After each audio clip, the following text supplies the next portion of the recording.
The drama continues in MotoGP as the Grand Prix of Aragon creates stories everywhere for the World Championship. We are going to look at that in more detail. Where do you start? You look at the lap 1 incidents with Marc Marquez, Fabio Quartararo and Taka Nakagami. Thankfully, all 3 riders are okay, and it was no one's fault. Look at the first incident. It's lap 1, Marc Marquez has a rear end moment and Quartararo has nowhere to go as he hits the back of Marquez's bike and is so lucky not to be hit by any other rider. We are very lucky there, and Fabio was okay.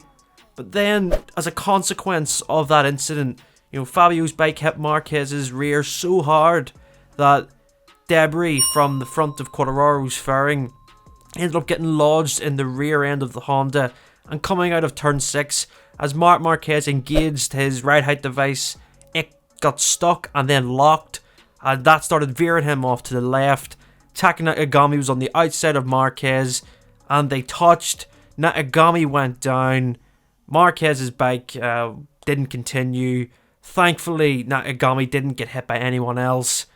Everything was such adrenaline-filled drama at the start.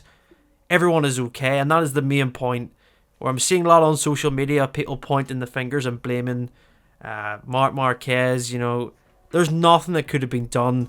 He didn't know his bike was damaged until he engaged the device at turn number 6. He said that to many media outlets, BT Sport, DAZN, even official MotoGP. He said that, they're all okay, and what is done for the World Championship is just blown it wide open. Enea Bastianini has won the race. We'll get into more about that in a second, but let's talk about Fabio Quartararo and how this has massively changed the outlook for him in the World Championship. We now go to the flyaways with him only having a 10-point lead over Pecco Bagnaia, and it's only a 14-point lead over Aleix Espargaro, and then 48 points over Enea Bastianini.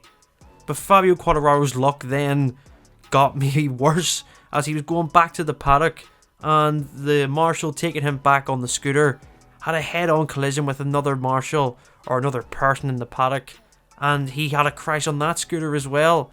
So Quartararo's very lucky. 2 incidents today, one in completely freak incidents and circumstances that he couldn't control. It's just a real different outlook that he's going to take going into these flyaway events. The World Championship's wide open, but like I say, the main thing is everyone is okay. Getting on to the battle for the race win, it was between Pecco Bagnaia and Enea Bastianini. We got round 2 of the battle that they had in Misano. This time, it went the way of the number 23. It was a race of attrition. The tyre grip was very low, and you could see where Enea Bastianini was faster than Pecco. Pecco couldn't pull away from him.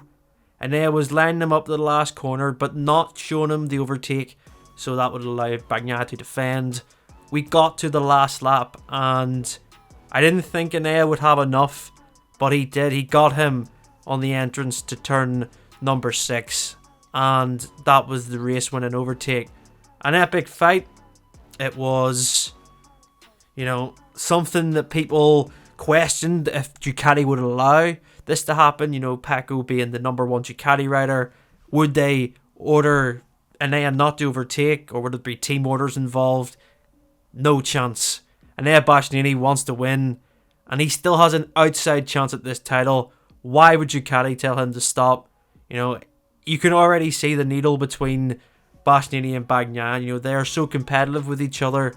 They really want to beat each other, and it's going to be so fascinating when we see them as teammates next year. And Aleix Espargaro, he gets a 3rd place finish, his first podium in, I think it was the last time since Mugello was the last time he had a podium, and he is right in this title fight. 14 points. That came at the best time for him, and I think that there is some positives for him to take going into the flyaways. That Aprilia works very well around every circuit, and we have pretty much a three-way fight for this title, along with Enea Bastianini, who's a very outside chance, but you never know in MotoGP. So like I say, the incidents at the start were no one's fault. It was just a freak incident. I'm so happy that everyone's okay. And we now move on to Japan for the first of the flyaways. MotoGP in 2022 has just exploded, and it is anyone's title to take. Make sure to subscribe to Crash MotoGP for more content, and don't forget to like this video, and we will see you next time.